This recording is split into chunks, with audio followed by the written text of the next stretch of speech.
Hi, my name is Kami Parsa. I'm visiting from Los Angeles. This is my first time in Australia, and it's been 3 days. And the key thing about this event is that you get to meet some masters, like right here next to us, Dr. Mendelson, Dr. Wong.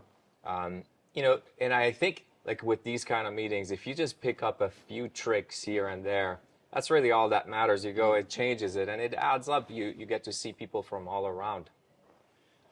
Yeah, I agree. This is they've had the course for five times now, and I think I've been to all five contributing, and this has got to the point that it's almost a global meeting based in Sydney rather than us having to go elsewhere, which is great for us Aussies because we don't get jet lag. Then coming from Melbourne, you don't get jet lag. Yeah. Chin Ho is from Singapore, my former fellow. Hi, I'm Dr. Wong. This is my first time at this meeting, and I'm really enjoying a lot of the meeting. And I think this is really important because Chin Ho, we're plastic surgeons, Chin Ho and myself, but he's contributed enormously in the relevant anatomy and surgery for this oculoplastic meeting.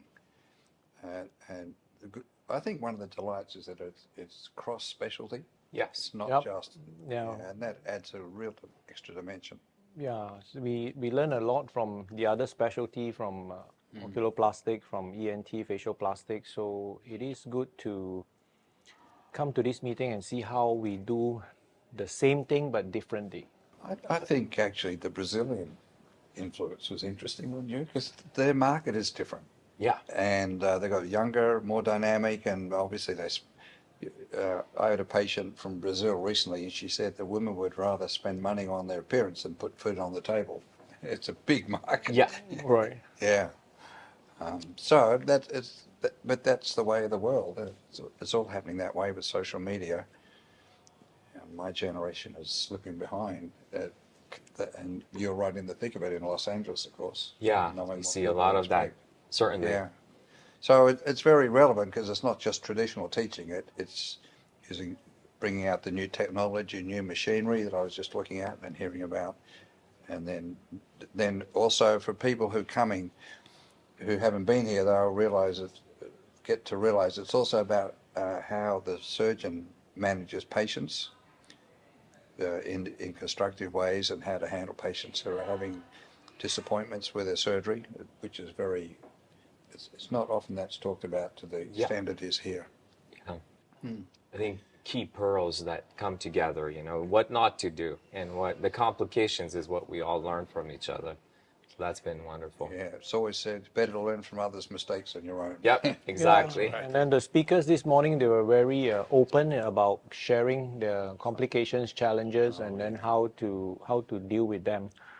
Just the panel this morning on lower eyelid, there's so many surgeons sharing different ways of doing things, and yet we're getting a great result. So there are very many ways of doing things. Absolutely.